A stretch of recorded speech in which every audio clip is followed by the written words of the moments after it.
Hey everybody, it's Lisa, the Director of Counseling. Of course you know me by now, right? Because you're watching all your videos.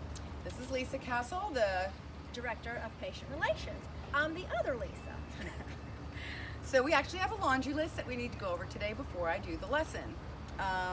Drug tests, what do we need to know about that? Okay, your drug test needs to come in once a month, right before your payment. All right. And how many does that make in a year? That is 12. There's 12 months in a year. That's 12 drug tests in 1 year. All right. Happen to forget 1 month, then the next month you can send in 2 to make up for it, because we need to have on records that you've sent in 12.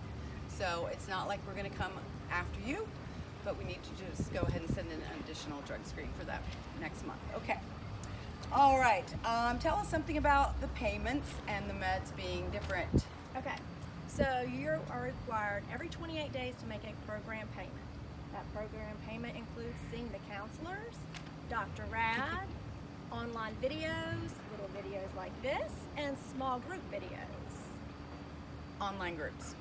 So we now have available the online groups on Wednesday and Thursday nights. All right.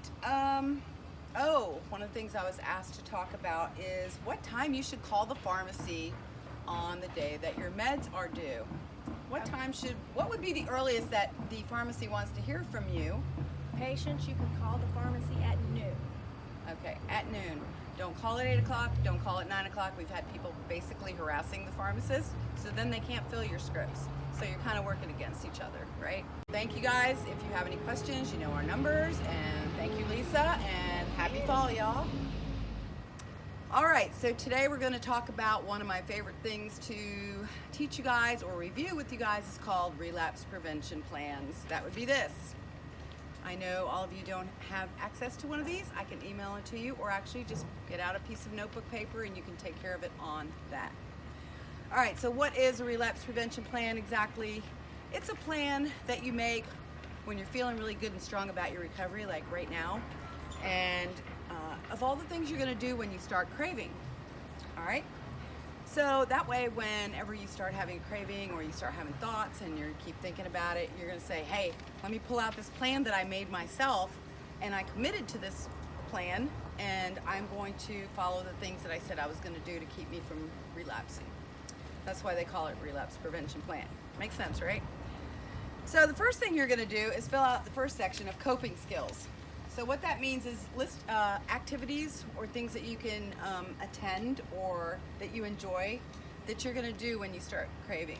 So maybe you want to read a book, maybe you go for a run, maybe listening to music calms you down, something kind of to change your thought pattern so that you don't just keep thinking about, oh, I really want to use, how great it was, etc., etc. Social support. So what this is people that you feel comfortable contacting when you're starting to have cravings and starting to think about using, or maybe you pass the place where you used to buy the stuff. Who can you call? If you don't have a sponsor, would it be a family member? Would it be your counselor? Would it be a close friend? Anybody that would understand? So you identify all those people so that when you do start to crave, once again you pull out the paper and say, hey, who can I call? All right, last but not least, we have a section called the consequences. All right, so what that is what would be the outcomes of relapse? Name 3 things that would happen if you relapsed. Maybe you lose your job. Maybe you'll start chasing the medication so much and not pay attention to your family. All the things that have happened in the past. That's what you want to list right here. 3 of those. In the last section is the outcomes of sobriety. So hey, what if I were to stay sober? What's that going to make my life look like? My family will be happier, keep a good job, I'll be responsible, I feel good about myself. So all the great things about being sober, that's what you fill out right here. All right, if you guys have any questions, definitely get out a piece of paper after you hang up or turn the video off. Write these things down, put it in your wallet, put it in your purse, whatever you carry with you, so that if the time comes, you can pull it out and you've already committed to, this is what I'm going to do if this happens. Have a great rest of the day. Thanks for listening.